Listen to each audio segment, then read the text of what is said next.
Mishra IAS academy में आप सभी लोगों का स्वागत है। और हम लोग भारतीय संविधान की विशेषताओं के अंतर्गत एक महत्वपूर्ण विषय पर चर्चा कर रहे हैं।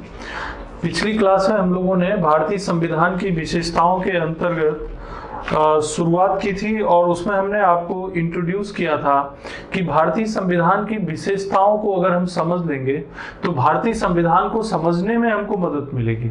तो उसी दृष्टिकोण से हमने 16 कैरेक्टरिस्टिक एक चार्ट के रूप में आपको दिखाया था और साथ ही साथ उसकी एक विशेषता को भी हमने उसमें शामिल किया था कि जो भारत का संविधान है ये विश्व का सबसे लेंथीएस्ट और रिटन कॉन्स्टिट्यूशन है, सबसे बड़ा और लिखित संविधान है। तो इस पर हम लोग विस्तृत चर्चा कर चुके हैं। अब इसके आगे की विशेषताओं का भी हम यहाँ पर देखेंगे कि क्या क्या कैरेक्टरिस्टिक है। तो कुल 16 विशेषताएं हैं जिनको हम अलग अलग लेक्चर्स में कवर करेंगे। यहाँ पर आइए देखते हैं। सबसे पहले जो भारत का संविधान है इसके बारे में आपने सुना होगा, और जब हम फॉर्मेशन ऑफ कॉन्स्टिट्यूशन पे बात कर रहे थे उस वीडियो को अगर आपने देखा है तो आपको वहां पर भी ये बात हमने बताई थी कि भारतीय संविधान के बहुत सारे कैरेक्टरिस्टिक दूसरे देशों के संविधान से आए हैं। वहां पर हमने उल्लेख किया था कि विश्व के 64 देशों के संविधान से हमने कुछ न कुछ सीखा है और इसी कारण से ये हमारे संविधान की एक विशेषता बन जाती है कि हमने दूसरे देशों के संविधान के गुण दोषों का आकलन किया, उसकी कैरेक्टरिस्टिक को देखी और उसमें जो बेहतर हमें मिला उसे हमने भारतीय संविधान में उसको इंक्लूड कर लिया। तो वो क्या विशेषताएं हैं तो उनके ऊपर हम सबसे पहले चर्चा करते हैं। तो सबसे पहली चीज तो यही है कि भारतीय संविधान की विशेषताओं में अगर आप देखेंगे तो आप देखिए कि गवर्नमेंट ऑफ इंडिया एक्ट, भारतीय संविधान के निर्माण में गवर्नमेंट ऑफ इंडिया एक्ट 1935 का बहुत योगदान है। बहुत सारे ऐसे प्रावधान हैं गवर्नमेंट ऑफ इंडिया एक्ट के जो एज इट इज, ज्यों का त्यों भारतीय संविधान में मौजूद है। और एक आंकड़े के मुताबिक 250 आर्टिकल्स, लगभग 250 आर्टिकल भारतीय संविधान में यहीं से आए हैं। तो जब भारतीय संविधान के अंतर्गत जब गवर्नमेंट ऑफ इंडिया एक्ट 1935 पढ़ेंगे तो वहां पर भी हम विस्तृत रूप से आपसे बात करेंगे कि वो क्या क्या प्रावधान है जो भारतीय संविधान में आए। कैरेक्टरिस्टिक के अंतर्गत चूंकि हमें बहुत सारी विशेषताओं को देखनी है तो एक विशेषता में आप इतना समझ लीजिए कि भारतीय संविधान का जो स्ट्रक्चरल पार्ट है, स्ट्रक्चरल पार्ट यानी संरचनात्मक जो हिस्सा है वो 1935 के एक्ट से आया है। संरचनात्मक हिस्सा मतलब क्या हुआ कि भारतीय संविधान में जो काम करने का, यानी जो कैबिनेट काम करेगी वो कैसे काम करेगी, कैबिनेट को काम करने का तरीका क्या होगा, संसदीय यानी पार्लियामेंट्री जो सिस्टम है उसके काम करने का तरीका क्या होगा, जो एडमिनिस्ट्रेशन है, जो हमारी सेक्रेटरीट है उसके काम करने का तरीका क्या होगा। तो बहुत सारे जो 1935 के एक्ट में जो प्रशासन चलाने, एडमिनिस्ट्रेशन को रन करने के जो प्रोसेस बताए गए थे, जो वो संरचना, वो सारी चीजें हमारे संविधान के संरचनात्मक हिस्से में आ गए। तो एक चीज ये ध्यान रखना है कि structural part of the Indian Constitution is based upon Government of India Act 1935। दूसरी चीज फिलोसफिकल पार्ट। अब दूसरा जो हिस्सा है वो है फिलोसफी, मतलब 3 इसमें हमने हिस्से बांट दिए हैं, बल्कि 4 हिस्से। नंबर 1 भारतीय संविधान का structural part, number 2 philosophical part, number 3 political part और नंबर 4 अदर पार्ट्स। तो पहला हिस्सा स्ट्रक्चरल पार्ट 1935 के एक्ट से प्रभावित। दूसरा हिस्सा फिलोसफिकल पार्ट। फिलोसफिकल पार्ट मतलब कि भारतीय संविधान का दर्शन क्या है, फिलोसफी क्या है, सोच क्या है। दर्शन मतलब सोच क्या है, जनता के प्रति उनकी धारणा क्या है। तो जनता के प्रति उनकी धारणा को समझने के लिए सबसे पहले देखिए फंडामेंटल राइट आता है, यह फिलोसफिकल सोच है। डीपीएसपी आता है, directive principle of state policy, यानी राज्य के नीति निर्देशक तत्व, डीपीएसपी। तो ये इसके फिलोसफिकल पार्ट है। और भी चीजें होंगी लेकिन आपको थोड़ा संक्षेप में समझने के लिए मैं बता रहा हूं कि फिलोसफिकल पार्ट का मतलब हुआ कि सोच क्या है, संविधान का दर्शन क्या है, उसकी विचारधारा क्या है। तो विचारधारा में एक फंडामेंटल राइट अपन ने रखा और डीपीएसपी रखा, directive principle of state policy रखा। अब ये चीजें देखिए, ये भी हमने बाहर से सीखा है। फंडामेंटल राइट कहां से लिया?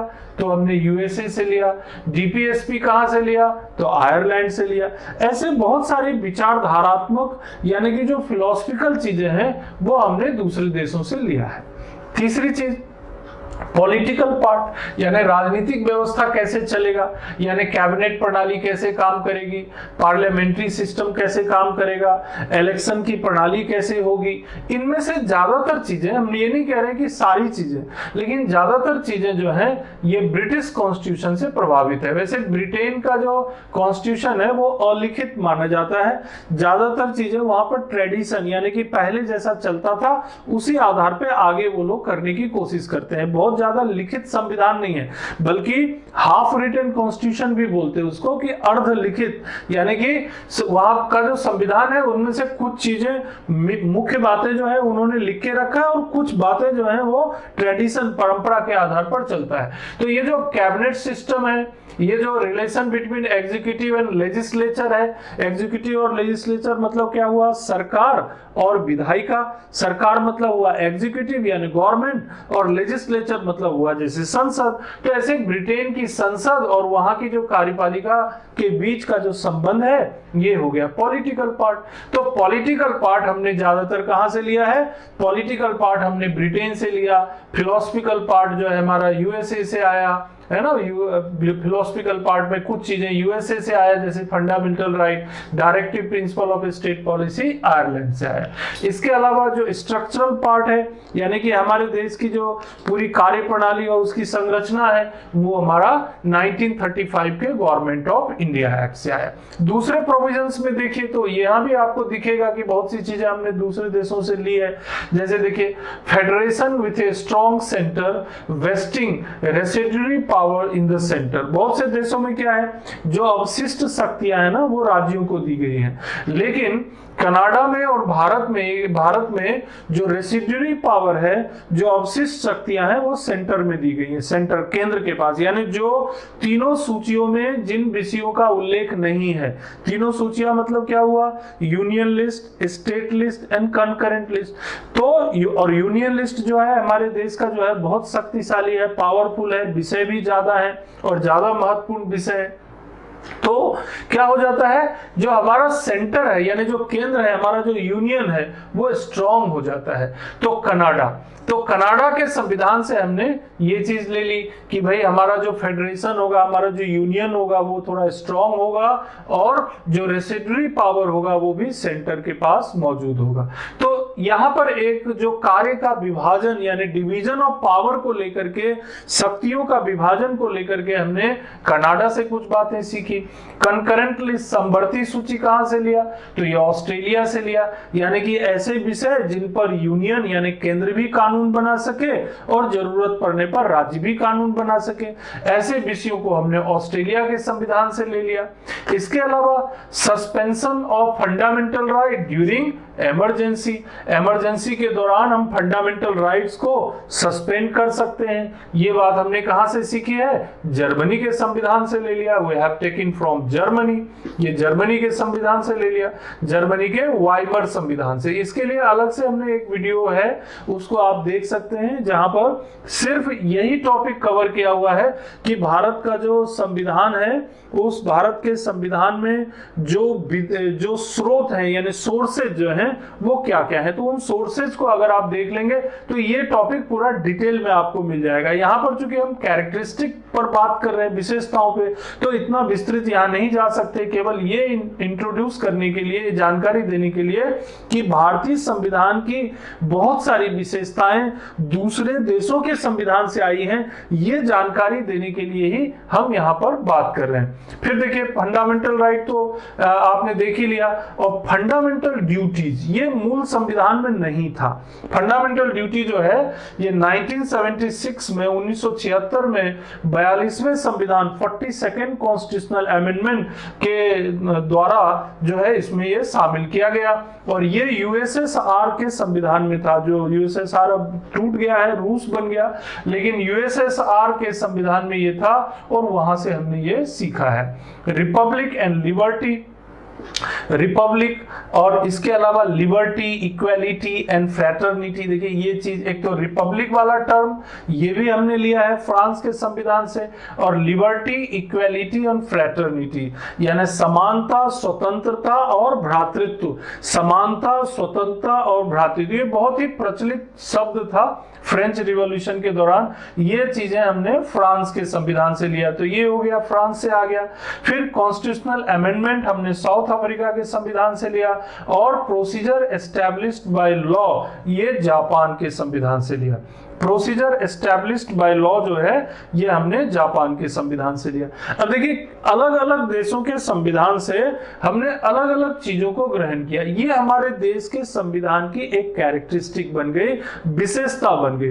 अब कई लोग बोलते हैं कि ये क्या विशेषता है, ये तो कोई विशेषता नहीं हुआ, ये तो नकल हुई, ये तो चोरी हुई, ये तो उधारी हुई, है ना, ये तो भारत का संविधान जो है वो तो उधार का थैला है, ऐसा करके कई क्रिटिसाइजर्स ऐसा बोलते हैं। लेकिन ये क्रिटिसाइज करने की बात नहीं है, इसका खंडन किया गया है कि भारत का संविधान कोई बोरोड कॉन्स्टिट्यूशन या पैच वर्क नहीं है कि बहुत सारी चीजों को जोड़कर बनाया गया।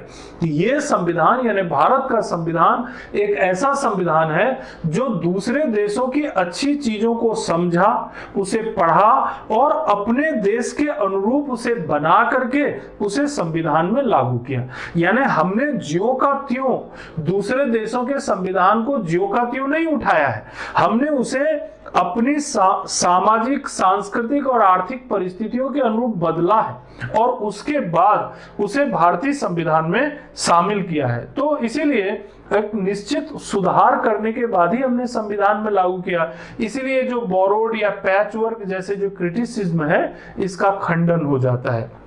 एक और यहां पर चीज आती है कि जो प्रोसीजर एस्टैब्लिश्ड बाय लॉ है, अब जैसे एक उदाहरण के लिए हम आपको बता देते हैं। अब अमेरिका में इसी तरह का एक प्रावधान है, उसको बोलते हैं ड्यू प्रोसेस ऑफ लॉ। तो जब संविधान सभा में चर्चा हो रही थी, when the discussion was made on this fact that we should adopt due process of law, या हमें अडॉप्ट करना चाहिए प्रोसीजर एस्टैब्लिश्ड बाय लॉ, तो कई लोगों ने कहा कि ड्यू प्रोसेस अडॉप्ट करो, कई लोगों ने कहा procedure established by law adopt करो।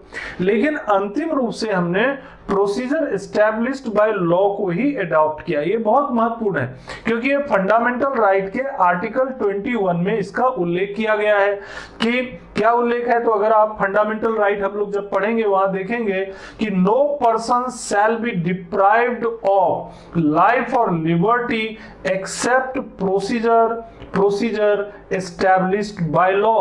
किसी भी व्यक्ति को उसके जीवन यानी लाइफ और स्वतंत्रता से उसे डिप्राइव यानी वंचित नहीं किया जा सकता जब तक कि प्रोसीजर एस्टैब्लिश्ड बाय लॉ का पालन न किया जाए।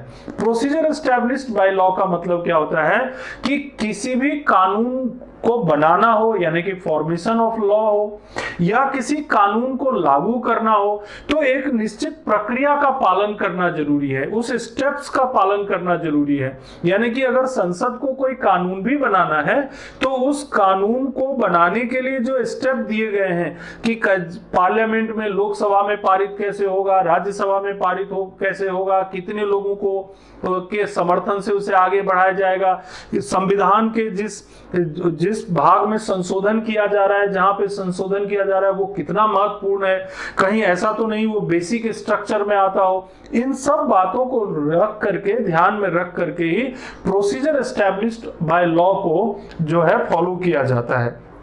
इसके अलावा जब कोई कानून जो है कोर्ट में जाता है, उसकी जब वैधानिकता की जांच होती है तो वहां भी ये देखा जाता है कि प्रोसीजर को फॉलो किया गया है कि नहीं।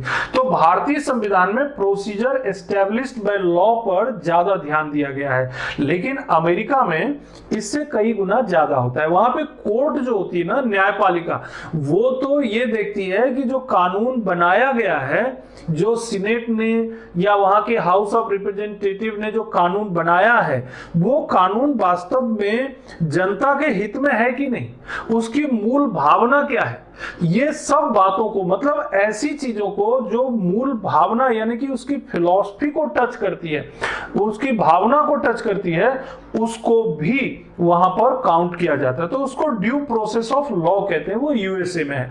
तो ये चीज हमने यहाँ पर भारत में अडॉप्ट नहीं किया। अब आप बोलेंगे सर ये तो ज्यादा अच्छा था, इसको क्यों नहीं अडॉप्ट किया? तो उस समय ये संविधान सभा में, कॉन्स्टिट्यूएंट असेंबली में ये बात आई कि अगर ऐसा करते हैं तो बहुत सारे कानून जो हम बनाएंगे, क्योंकि हमारा तो डेवलपिंग कंट्रीज है, हमें बहुत सारे नए कानून बनाने हैं, बहुत सारी नई प्रोसेस अडॉप्ट करनी है, तो बहुत दिक्कत आएगी, क्योंकि जुडिशियरी का बहुत ज्यादा इंटरफेरेंस बढ़ जाएगा, बहुत ज्यादा जो उस पे जो रुकावट है जुडिशियरी का वो बढ़ जाएगा और बार बार जो है कानून हम नहीं बना पाएंगे। तो इसीलिए प्रोसीजर पर ज्यादा ध्यान दिया गया। लेकिन अमेरिका में ड्यू प्रोसेस से मतलब कानून की प्रक्रिया तो है ही, उसे तो पालन करना ही है, लेकिन जुडिशियरी ये भी चेक करती है कि वो जो प्रोसीजर के अलावा जो कानून बना है वो जनता के हित में है कि नहीं, संविधान की भावना के अनुरूप है कि नहीं, वो वास्तव में जनता के कल्याण में कितना उपयोगी होगा, ये भी चेक करके उसे वो वैलिड या नॉन वैलिड कर सकती है। तो इसीलिए ड्यू प्रोसेस ऑफ लॉ को भारत में शुरुआती तौर पर नहीं अपनाया गया। लेकिन आजकल देखेंगे आप, जैसे बहुत ज्यादा जुडिशियल रिव्यू वगैरह होने लगा है कोर्ट में, जो सुप्रीम कोर्ट में बहुत सारे ऐसे मैटर जाते हैं, तो वहां पर जो है ये प्रोसीजर के अलावा भी कई मामलों पर कोर्ट अपना डिसीजन देती है। तो वो बेसिक स्ट्रक्चर का जो कॉन्सेप्ट जब से आया केशवानंद भारती मामले से 1973 से, तब से तो ये माना जाने लगा कि भारत में जो है प्रोसीजर एस्टैब्लिश्ड बाय लॉ तो है ही, ड्यू प्रोसेस ऑफ लॉ भले ही हम नहीं मानते, लेकिन फिर भी न्यायपालिका जो है वो बेसिक स्ट्रक्चर के माध्यम से ड्यू प्रोसेस ऑफ लॉ को तो लगभग एस्टैब्लिश कर ही दिया है। तो कुल मिलाकर के यहां पर देखिए हमने आपको जो बताने का प्रयास किया वो ये कि भारतीय संविधान की एक विशेषता है कि हमने दूसरे देशों के संविधानों से बहुत कुछ सीखा है, और सीख करके हमने एक महत्वपूर्ण, बहुत ही शानदार और बहुत आगे तक के लिए सोच रख करके हमने संविधान बनाया, और उसमें जो मूल बातें हैं जो दूसरे देशों से ली गई हैं उसको हमने यहाँ संक्षेप में बताया। लेकिन मेन बात यह है कि ये हमारे देश के संविधान की एक विशेषता है। अब इसके आगे देखिए, एक बार ये विशेषता भी कई बार चर्चा में आती है कि भारत का संविधान जो है वो रिजिडिटी और फ्लेक्सिबिलिटी का मिश्रण है। यानी कि एक अगली विशेषता, इसकी तीसरी विशेषता पर हम बात कर रहे हैं, the blend of rigidity and flexibility. यानी भारत के संविधान में रिजिडिटी भी है, यानी कठोरता भी है, और लचीलापन भी है। यानी भारत का संविधान कठोर भी है और लचीलापन भी है। अब इसका मतलब क्या हुआ? तो फिर यहाँ पर मैं आपको दो तरह के संविधान में ले जाता हूं। पहली चीज देखिए, दो तरह के संविधान होते हैं, देखिए रिजिड कॉन्स्टिट्यूशन और एक होता है फ्लेक्सिबल कॉन्स्टिट्यूशन। तो यूएसए का जो कॉन्स्टिट्यूशन है ये बहुत रिजिड है, इसमें संशोधन करना आसान नहीं है। शुरुआती तौर पर तो यहां पर बहुत कम आर्टिकल थे यूएसए में, और उसमें बहुत थोड़े से बदलाव किए गए हैं, अभी तक भी बहुत थोड़े से, बहुत ही जटिल है यहाँ के संविधान यानी यूएसए के संविधान को बदलना। दूसरी चीज फ्लेक्सिबल कॉन्स्टिट्यूशन। फ्लेक्सिबल में क्या होता है, जैसे सामान्य कानून बनाते हैं वैसे संविधान में भी सामान्य कानूनी प्रक्रिया से ही संशोधन भी किया जा सकता है, तो फ्लेक्सिबल कॉन्स्टिट्यूशन हो गया। तो अब वहां उतना डिटेल में नहीं जाएंगे। अब देखिए ये भी टॉपिक आपके सामने आएगा यहाँ, जब हम विभिन्न देशों के संविधान की तुलना करेंगे वहां के उस टॉपिक में हम आपसे चर्चा करेंगे कि यूएसए में संविधान में संशोधन कैसे होता है, ब्रिटेन में कैसे होता है, भारत में कैसे होता है। यहाँ पर आपको सिर्फ इतना ध्यान रखना है कि भारत का जो संविधान है ये ना तो पूरी तरह रिजिड है और ना ही पूरी तरह फ्लेक्सिबल है, ये रिजिड और फ्लेक्सिबिलिटी का मिश्रण है। इसीलिए मैंने यहाँ पर लिखा है द सिंथेसिस ऑफ बोथ, यानी रिजिड एंड फ्लेक्सिबिलिटी, दोनों चीजों का ये मिश्रण है, यानी कठोरता और फ्लेक्सिबिलिटी का मिश्रण है। अब आप बोलेंगे सर उदाहरण बताइए कैसे ये दोनों चीजों का मिश्रण है। तो देखिए यहाँ पर जब आपको कोई महत्वपूर्ण संशोधन करना होता है, कोई बड़ा बदलाव करना होता है, मान लो जुडिशरी के अधिकार में बदलाव करना है, राष्ट्रपति के चुनाव की प्रणाली में आपको बदलाव करना है, कोई ऐसा चेंज लाना है कि उसका इंपैक्ट राज्य की शक्तियों पर पड़ने वाला है, तो आप इतनी आसानी से नहीं बदल पाएंगे संविधान। उसके लिए आर्टिकल 368 में दो चीजें बताई गई हैं। एक तो स्पेशल मेजोरिटी के द्वारा बदल सकते हैं आप संविधान को, है ना, यानी कि विशेष बहुमत के द्वारा। स्पेशल मेजोरिटी में क्या होता है कि सदन में जो कुल संख्या है उसके आधे, यानी कि मोर than half of the total number of the house. जैसे लोकसभा में मान लीजिए 545 लोग हैं तो 273 हो गया, मोर देन हाफ। और अगर राज्यसभा में 245 लोग हैं तो 245 का जो है आप आधे से ज्यादा कर लीजिए, तो ये हो जाएगा 245/2। तो एक इसमें बढ़ा के आप जो है इसको कर सकते हैं, तो 123 या उससे ज्यादा लोग होने चाहिए। तो पहली एक कंडीशन तो देखिए स्पेशल मेजोरिटी में यही रहता है। दूसरी चीज इसमें यह होना चाहिए कि जितने लोग उस दिन हाउस में उपस्थित रहेंगे, the number of people present in the house, जिस दिन जितने लोग उसमें उपस्थित रहेंगे उनकी जो संख्या होगी उनका 2/3 इस आधे से ज्यादा होना चाहिए। उनका 2/3 यानी जितने लोग सदन में आए उनका 2/3 निकालो। मान लीजिए 300 लोग आए, 300 लोग आए, तो उसका 2/3 कितना होगा? 200 होगा। लेकिन ये 200 तो 273 से ज्यादा नहीं है अगर ये लोकसभा में बात करेंगे आप तो मतलब ये है, यहां पर संक्षेप में देख लीजिए आप कि स्पेशल मेजोरिटी का मतलब ये होता है कि कुल सदन की संख्या का आधे से ज्यादा, प्लस दूसरी चीज ये कि सदन में उपस्थित सदस्यों का 2/3 उस आधी संख्या से ज्यादा होना चाहिए। तो अगर उतने लोगों का समर्थन मिल जाएगा सदन में, दोनों सदन में, तो फिर वो विधेयक पारित हो पाएगा। जो भी स्पेशल मेजोरिटी वाला विधेयक है वो पारित हो जाएगा। तो अब ये क्या है, इतना आसान नहीं है, ये तो थोड़ा कठिन हुआ। तो इसका मतलब क्या हुआ कि भारतीय संविधान में थोड़ी रिजिडिटी मेंटेन की गई है। अब देखिए इसके आगे क्या होता है। अब स्पेशल मेजोरिटी और साथ में आधे या आधे से ज्यादा राज्यों का अप्रूवल भी चाहिए। ऐसे भी कुछ अमेंडमेंट होते हैं जो मैंने बताया आपको कि जिसमें राज्यों की शक्तियां प्रभावित होती हैं या राज्यों को कुछ अतिरिक्त जिम्मेदारी देनी होती है, तो वहां पर केवल स्पेशल मेजोरिटी से काम नहीं चलेगा। You have to take approval from the legislative assembly of the states and more than half of the states, यानी कि आधे या आधे से ज्यादा राज्यों से ऐसे विधेयकों पर, ऐसे बिल पर आपको जो है वो अप्रूवल लेना पड़ेगा, अनुमोदन लेना पड़ेगा। तो आसान नहीं हुआ। तो इसीलिए कहते हैं कि भारतीय संविधान में लगता है कि संशोधन आसानी से हो जाता है, लेकिन ऐसा नहीं है। जब संशोधन करने जाएंगे और अगर वो मुख्य संशोधन है, संविधान में कोई बदलाव ला रहा है, तो संशोधन करना मुश्किल हो जाएगा। और बेसिक स्ट्रक्चर की बात तो बार बार आएगी। अगर कोई आप मूल ढांचा में बदलाव करने जा रहे हैं, तो मूल ढांचे में बदलाव तो आपको, और वो नकारात्मक बदलाव है, तो हो ही नहीं पाएगा, वो कर ही नहीं पाओगे। आप देखो रिजिडिटी आ गई। अभी मैंने ड्यू प्रोसेस ऑफ लॉ और प्रोसीजर एस्टैब्लिश्ड बाय लॉ बताया था, वहां पर भी आपने देखा कि ये चीज जो है, भले ही हमारे संविधान में ड्यू प्रोसेस ऑफ लॉ नहीं है, लेकिन उसके बावजूद भी बदलती परिस्थितियों में मूल भावना में ड्यू प्रोसेस आ गई, जुडिशरी को पावर मिल गया थोड़ा ज्यादा। फिर यहां पर देखिए आप, यहां पर भी क्या हो रहा है, आर्टिकल 368 में पार्लियामेंट को अधिकार दिया गया कि संविधान में संशोधन कर सकते हैं। साउथ अफ्रीका से लिया अपन ने, अभी बात किया था ये वाला प्रावधान। लेकिन जब संशोधन करने जाते हैं तो कितना मुश्किल हो जाता है। पहले तो आपको जो है स्पेशल मेजोरिटी वाला अगर है तो आप आधे से ज्यादा लोगों का समर्थन तो कुल टोटल हाउस का होना चाहिए। फिर जितने लोग उपस्थित हैं उनका 2/3 जो है वो आधे से ज्यादा होना चाहिए।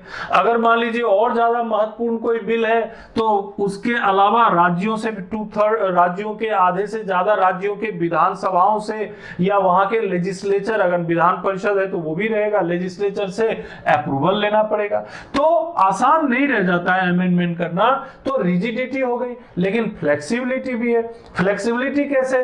तो कुछ ऐसे विधेयक होते हैं जिनको आसानी से बदले जा सकते हैं। मान लीजिए किसी राज्य में विधान परिषद का, लेजिस्लेटिव काउंसिल का गठन करना है, या किसी राज्य में लेजिस्लेटिव काउंसिल को जो है खत्म करना है। तो ये तो साधारण जो ऑर्डिनरी जो मेजॉरिटी होती है, साधारण मतलब जितने लोग उपस्थित हैं उनमें आधे से ज्यादा लोगों ने बोला हाँ ऐसा कर लेते हैं, वो हो जाएगा। ऑर्डिनरी जो मेथड है उसी से वो विधेयक पारित हो जाता है, तो सिंपल हो गया ये प्रोसेस। इसके अलावा मान लीजिए राज्य है, राज्य की सीमा में कोई बदलाव करना है, दो राज्यों को मिला के एक राज्य बनाना है, एक राज्य से दूसरा राज्य बनाना है, अब ये सब सिंपल प्रोसेस में आ गया। ये सब आप देखते होंगे, राज्य के नाम बदलने।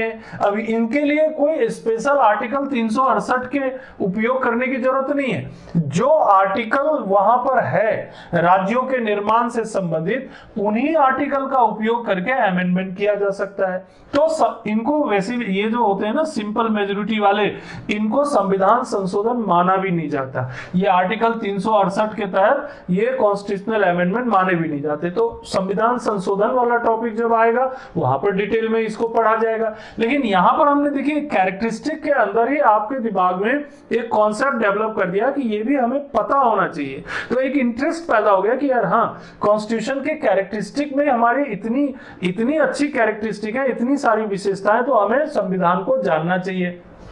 तो यही हमारा मकसद है, यहाँ पर कैरेक्टरिस्टिक पढ़ने का मकसद ही यही है कि आपको संविधान को पढ़ने में एक रुचि पैदा हो जाए, इंटरेस्ट पैदा हो जाए। तो आपको पता चल गया कि हमारे संविधान में रिजिडिटी और फ्लेक्सिबिलिटी का मिला जुला रूप है। ठीक, रिजिडिटी भी कुछ मामले में और कुछ में फ्लेक्सिबिलिटी है।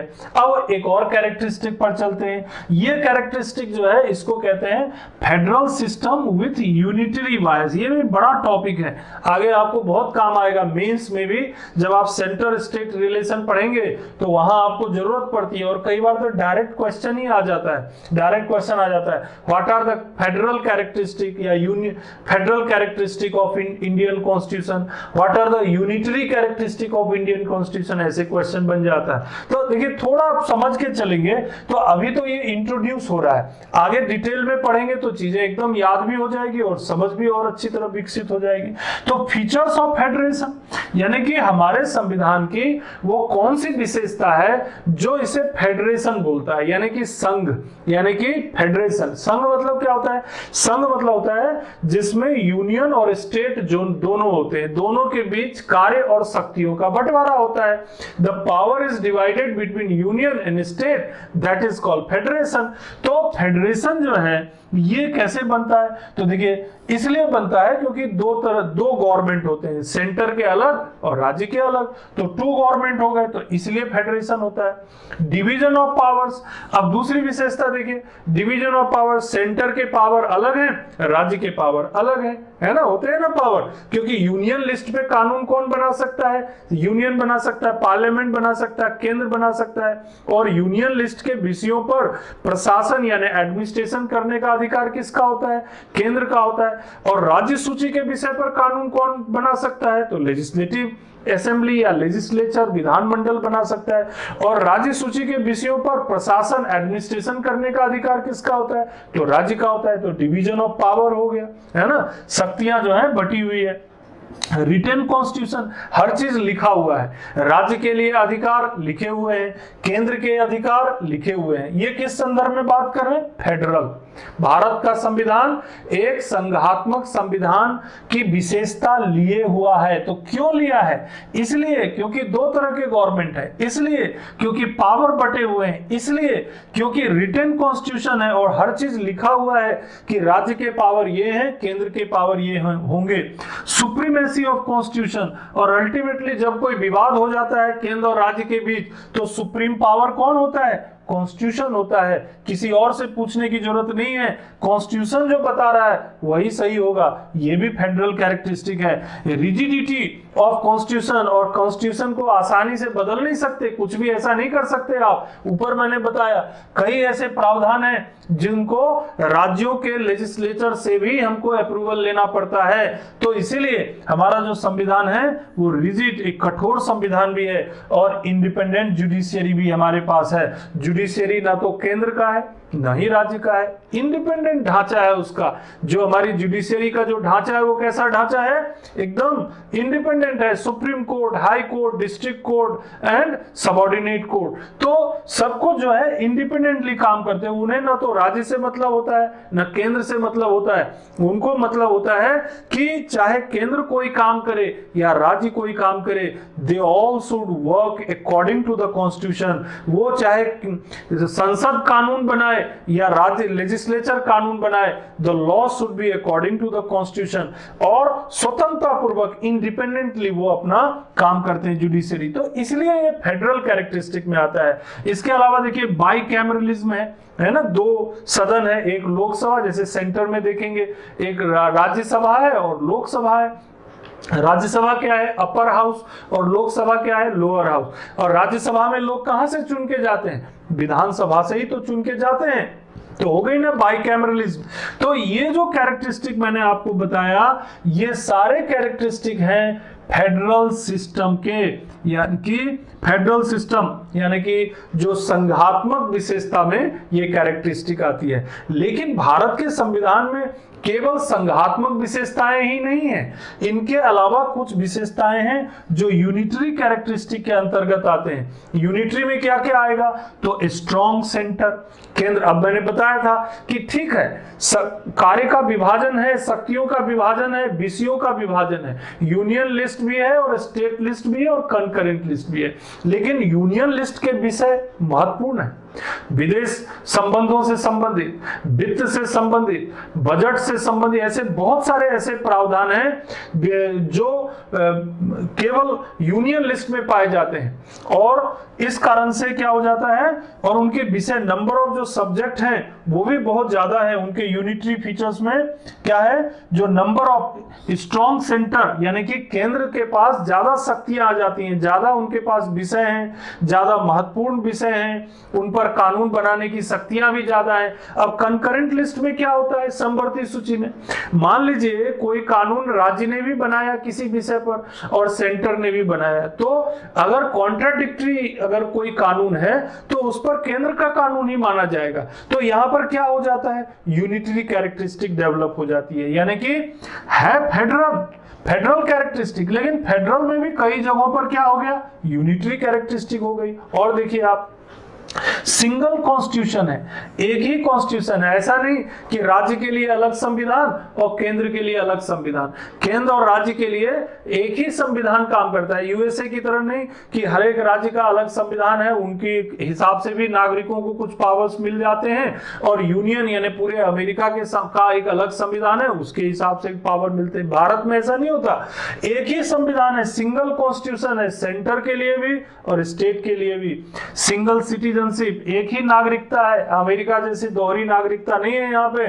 चाहे आप जम्मू कश्मीर में रहिए, चाहे आप कन्याकुमारी में रहिए, चाहे आप अरुणाचल प्रदेश में रहिए या गुजरात में रहिए या कच्छ में रहिए, your citizenship will be Indian only. एक ही नागरिकता इसमें आपको मिलेगी। इसके अलावा और कुछ कैरेक्टरिस्टिक देखिए, appointment of governor by the centre, राज्य को अधिकार तो दिए गए हैं, वो राज्य सूची के विषय पर कानून भी बना सकते हैं, लेकिन केंद्र अपना एक प्रतिनिधि राज्य में गवर्नर के रूप में नियुक्त करते हैं। गवर्नर की नियुक्ति कौन करते हैं, प्रेसिडेंट करते हैं। प्रेसिडेंट वैसे जो भी काम करते हैं वो केंद्रीय जो मंत्री परिषद होती है, यूनियन जो काउंसिल ऑफ मिनिस्टर होती है, उसकी सलाह पे करते हैं। तो यहाँ पर गवर्नर की नियुक्ति भी केंद्र की तरफ से ही होता है सभी राज्यों में।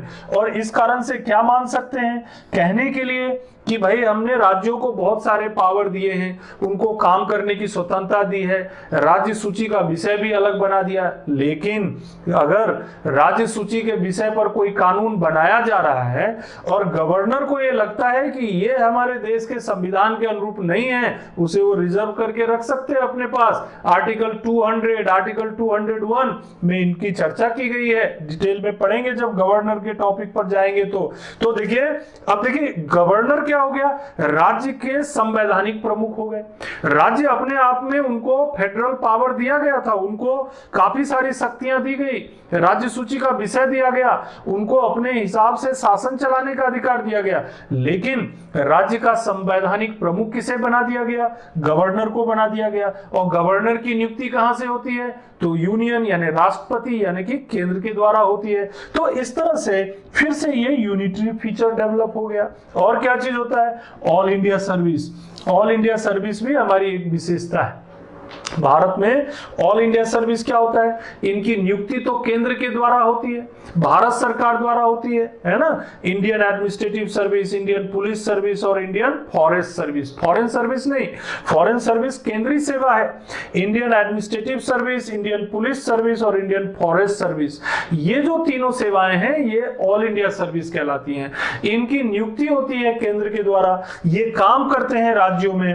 तो इस तरह से ये जो केंद्र और राज्यों के बीच का जो समन्वय कोऑर्डिनेशन है, ये यूनिटरी फीचर के अंतर्गत आता है। फिर आता है इमरजेंसी प्रोविजन। इमरजेंसी प्रोविजन में क्या होता है, राज्य की जितनी भी शक्तियां हैं वो समाप्त हो जाती है। Article 352, 356, 360, article 352 national emergency, article 356 the president rule in the state and article 360 financial emergency. अब इन परिस्थितियों में भी क्या हो जाता है, राज्य की जो विधायी लेजिस्लेटिव पावर होता है, एडमिनिस्ट्रेटिव पावर होता है, वो सारा चला जाता है केंद्र के पास, यूनियन के पास। तो यहां भी आप कह सकते हैं कि हमारे संविधान में यूनिटरी पावर भी मौजूद है। अब देखिए दोनों चीजों को एक साथ देखिए कि आपको फेडरल कैरेक्टरिस्टिक भी मैंने बताया, दो गवर्नमेंट है, फेडरल कैरेक्टरिस्टिक, पावर बटा हुआ है केंद्र और राज्य के बीच, ये फेडरल कैरेक्टरिस्टिक, लिखा हुआ संविधान है ना, सुप्रीमेसी ऑफ कॉन्स्टिट्यूशन है और संविधान में आसानी से बदला भी नहीं जा सकता, बाइकैमरलिज्म है, इसके अलावा इंडिपेंडेंट जुडिशियरी है। ये क्या हो गया, फेडरल कैरेक्टरिस्टिक। लेकिन इसके बावजूद भी हमारे देश का जो यूनियन है यानी जो केंद्र है वो ज्यादा शक्तिशाली है। संविधान एक ही है, राज्य के लिए अलग और केंद्र के लिए अलग संविधान नहीं है। सिटीजनशिप सभी के लिए एक ही है।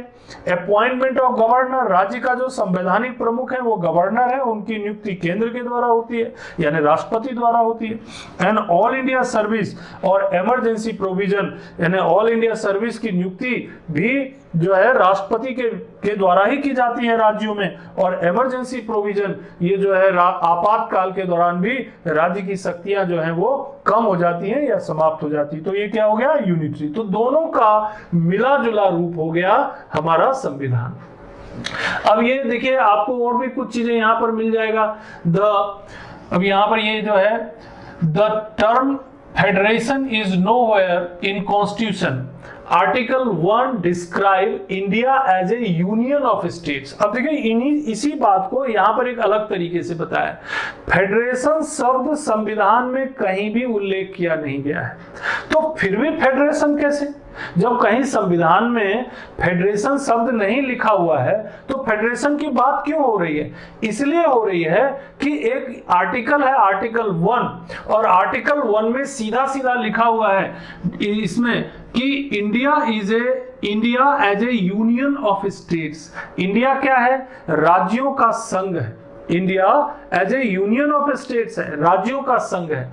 और राज्यों का संघ ऐसा है कि इसमें Indian federation is not the result of agreement by the states. ये कोई राज्यों के समझौते का परिणाम नहीं है, एग्रीमेंट करके नहीं बना ये राज्य। ये एक बार शामिल हो गए तो हो गए, इनको अलग होने का अधिकार नहीं है।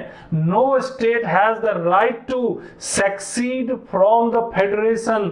इसलिए हमारा जो कॉन्स्टिट्यूशन है ये फेडरेशन भी है, यूनिटरी भी है। और इसीलिए बहुत सारे जो विद्वान हैं, जो पॉलिटिकल थिंकर हैं, देखिए क्या कहते हैं इसके बारे में केसी हुयर कहते हैं क्वासी फेडरल, यानी federal in form and unitary in spirit. देखने में तो फेडरल लगता है, फेडरल इन फॉर्म यानी ऊपर से देखेंगे तो राज्य भी है, केंद्र भी है, राज्य सूची के स्टेट लिस्ट के सब्जेक्ट हैं, यूनियन लिस्ट के सब्जेक्ट हैं, कंकरेंट लिस्ट है, ड्राफ्ट ऐसे देखेंगे तो फेडरल लग रहा है, लेकिन स्पिरिट, उसकी भावना क्या है? उसकी भावना यूनिटरी है। क्यों? अगर जरा भी राज्य ने अगर गड़बड़ी की, अगर केंद्र के आदेशों को नहीं माना, अगर संविधान के अनुरूप नहीं चले, प्रेसिडेंट रूल लगा देंगे। अगर इमरजेंसी है, देश में कोई ऐसी कठिन परिस्थिति है, राज्य के अधिकार समाप्त हो जाएंगे। राज्य के अंदर जो प्रशासनिक पद हैं, जैसे Indian administrative service, Indian police service, Indian forest service, ये उच्च प्रशासनिक पद केंद्र के द्वारा अपॉइंट होंगे। गवर्नर जो राज्य का संवैधानिक प्रमुख है, वो केंद्र के द्वारा नियुक्त होते हैं, यानी राष्ट्रपति के द्वारा नियुक्त होते हैं। तो unitary in spirit and federal in form, ये चीज यहां पर समझने का। ये यूपीएससी में कई बार एक्सप्लेन करने के लिए आता है 150 वर्ड्स में, तो ये चीज आपको 250 या जो भी उनका टर्म रहता है, इसे देखा है मैंने। एमपीपीएससी में भी पूछा जा सकता है कि why it is said by K C Wheare that Indian constitution is quasi federal, या ऐसे पूछ सकते हैं federal in form and unitary in spirit. तो अभी मैंने जितनी बात बताई है उससे भी आप आंसर बना सकते हैं, लेकिन फर्दर इसके ऊपर डिटेल में सेंटर स्टेट रिलेशन के टॉपिक में पढ़ा जाएगा। दूसरा, मॉरिस जोन्स क्या कहते हैं? Bargaining federalism. बार्गेनिंग फेडरलिज्म मतलब अपने अपने तरीके से केंद्र भी अपनी कुछ बातें रखता है, राज्य भी कुछ बातें रखता है, दोनों को महत्व दिया जाता है। ऐसा नहीं कि किसी एक को महत्व दिया जाता है, दोनों अपनी अपनी बात मनवाने की कोशिश करते हैं, दोनों के पास शक्तियां हैं, राज्य सूची का विषय है, केंद्र सूची का विषय है, दोनों के पास कुछ पावर है, दोनों अपनी बात रखते हैं, तो बार्गेनिंग करते रहते हैं। मॉरिस जोन्स कहते हैं बार्गेनिंग फेडरलिज्म। ग्रैनवेल ऑस्टिन कहते हैं कोऑपरेटिव फेडरलिज्म। ये नीति आयोग वाले चैप्टर में मैंने बहुत डिटेल में बताया। नीति आयोग जो टॉपिक हमने कराया है बहुत विस्तृत में, वहां अगर आप जाएंगे तो वहां पर मैंने बताया कि NITI Aayog as a basis of the cooperative federalism. तो इसीलिए मैं कई बार आपको रिक्वेस्ट करता हूं कि अगर आप ये वीडियो हमारा देख रहे हो तो आप हमारे चैनल को सब्सक्राइब कर लीजिए और उन सारे वीडियोस को देखिए जो बहुत महत्वपूर्ण है नॉलेज के हिसाब से भी और परीक्षा के दृष्टिकोण से। और साथ ही साथ अगर हो सके तो लाइक, कमेंट और शेयर भी कीजिए, ये एक सोशल रिस्पॉन्सिबिलिटी भी है। तो यहाँ पर देखिए ये कोऑपरेटिव फेडरलिज्म की बात की इन्होंने, ये भी सेंटर स्टेट रिलेशन में डिटेल में पढ़ा जाएगा, लेकिन यहाँ आपके दिमाग में आ गया भाई कोऑपरेटिव फेडरलिज्म मतलब क्या है कि है तो फेडरलिज्म कोऑपरेटिव, यानी कि एक दूसरे को सहयोग करना, जरूरत पड़ने पर एक दूसरे की मदद करना, मदद करके, हेल्प करके और उद्देश्यों को पूरा करना। स्टेट जो है वो सेंटर को मदद करेंगे, सेंटर स्टेट को मदद करेंगे, एक दूसरे को कोऑपरेट करेंगे, मिलजुल के काम करेंगे, तो ये हो जाएगा कोऑपरेटिव फेडरलिज्म। अब इसी में जब टकराव पैदा होता है, जब स्टेट और सेंटर के बीच टकराव पैदा होता है, तो ये कोऑपरेटिव फेडरलिज्म की हो जाती है हत्या और जनता का होने लगता है नुकसान। तो इसीलिए कॉन्स्टिट्यूशन से ही निकल के आया है कि भैया आप चाहे केंद्र हो चाहे राज्य हो, आप एक दूसरे को कोऑपरेट करके काम करेंगे, चाहे राज्य में किसी भी पार्टी की सरकार हो, केंद्र में किसी भी पार्टी की सरकार हो। संविधान की मूल भावना क्या है? कोऑपरेटिव फेडरलिज्म, सहयोग करो एक दूसरे को। एंड आइवर जेनिंग्स ने कहा कि फेडरेशन विद सेंट्रलाइजिंग टेंडेंसी, यानी फेडरेशन है, अगर कंप्लीट फेडरेशन होता तब तो केंद्र और राज्य की शक्तियां एक जैसी होती, बराबर होती, लेकिन ऐसा नहीं है। फेडरेशन है, फेडरेशन विद सेंट्रलाइजिंग टेंडेंसी, यानी कि पावर जो है वो सेंटर के पास ज्यादा है, सेंट्रलाइजिंग टेंडेंसी, यानी कि जो शक्तियां हैं वो केंद्र के पास ज्यादा केंद्रित हो जाती हैं। तो इस तरह से कई विद्वानों ने भारतीय संविधान की कैरेक्टरिस्टिक में ये जो कैरेक्टरिस्टिक मैंने बताया फेडरल सिस्टम विथ यूनिटरी बायस में अपना जो है उन्होंने विचार भी दिया है। लेकिन यहां पर एक बात बहुत ध्यान रखने लायक है कि फेडरेशन शब्द का इस्तेमाल न होने के बावजूद भी भारत का जो संविधान है वो संविधान कैसे एक फेडरेशन के रूप में उभरता है और किस तरह से यूनिटरी को अपने अंदर वो समाहित कर लेता है। तो आर्टिकल 1 इसका जवाब देता है, describe India as a union of states. Describe union, describe India as a union of states. अब यूनियन स्टेट्स क्यों? तो दो कैरेक्टरिस्टिक इसमें मौजूद है। Indian federation is not the result of an agreement by the states. इसे याद रखना, ये आर्टिकल 1 बहुत काम का है, ये किसी प्रश्न का उत्तर लिखने में भी काम आता है, और जब कोई पॉलिटिकल एसे आप लिख रहे होते हैं ना, वहां भी काम आता है। कई बार जो है भारत की एकता के ऊपर, यूनिटी, इंटेग्रिटी के ऊपर लिखना होता है, वहां भी काम आता है। तो इसको आप देखिए क्या बोल रहा है ये, describe India as a union of state, यानी ये राज्यों का संघ है, लेकिन ये जो राज्य हैं ये किसी समझौते के कारण ये यूनियन नहीं बना है, ये ऑलरेडी ये जो राज्य हैं ये इसमें समाहित हैं, मिक्स हो चुके हैं। अब इन्हें no state has the right to secede from the federation, किसी भी राज्य को इस जो यूनियन है उस यूनियन से बाहर जाने का अधिकार नहीं है। तो इस मामले में हमारा जो फेडरेशन है, यानी भारतीय संविधान जो फेडरेशन है, वो फेडरेशन के ऊपर है। क्या है वो? यूनियन। और ऐसा यूनियन जहां पर राज्य एक दूसरे से समाहित हो चुके, मिल चुके, मिल करके एक कंट्री बना चुके, एक देश बना चुके। अब किसी भी राज्य को जो है इनसे, इस यूनियन से अलग होने का अधिकार नहीं है। तो ये एक बहुत महत्वपूर्ण बात यहां पर निकल के आती है। और जो ये विद्वान है, जो मैंने बताया, केसी हुयर बोलते हैं कि federal in form, unitary in spirit. Morris Jones कहते हैं बार्गेनिंग फेडरलिज्म। ग्रैनविल ऑस्टिन कहते हैं cooperative federalism. And Ivor Jenning कहते हैं फेडरेशन विद सेंट्रलाइजिंग टेंडेंसी। इन सब बातों से यही निकल करके आता है कि भारत का जो संविधान है ये फेडरेशन और यूनिटरी का मिला जुला रूप है। कुछ कैरेक्टरिस्टिक फेडरेशन की है और कुछ कैरेक्टरिस्टिक यूनिटरी की है। तो आज देखिए आपने इस लेक्चर के अंतर्गत क्या सीखा। पहली चीज जो आपने यहां पर सीखी वो ये कि गवर्नमेंट ऑफ इंडिया एक्ट 1935 से हमने बहुत सारे प्रावधान लिए और स्ट्रक्चरल प्रोविजन को हमने बनाया। फिलोसफिकल कॉन्सेप्ट में ये आया कि जो फंडामेंटल राइट और directive principle of state policy है।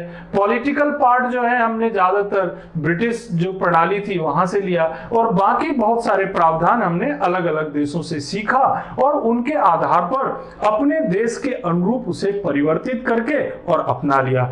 और यहां पर एक महत्वपूर्ण बात, the procedure established by law and due process of law के बारे में भी थोड़ी जानकारी आपको दे दी गई है। आगे जब हमने बात की तो आपको यह बताने का प्रयास किया कि भारत का संविधान ना तो पूरी तरह रिजिड है ना पूरी तरह फ्लेक्सिबल है, इन दोनों का ये मिला जुला रूप है। अगर हम बोलेंगे रिजिड है तो देखिए क्या उदाहरण हमने बताया, special majority and special majority plus ratification by half of the total states, ये रिजिडिटी के संदर्भ में बात कर रहे हैं। और दूसरी चीज फ्लेक्सिबिलिटी की बात करेंगे तो जो कुछ सामान्य जो परिवर्तन है, संशोधन है, वो आसानी से किए जा सकते हैं, वो भी हमने बता दिया।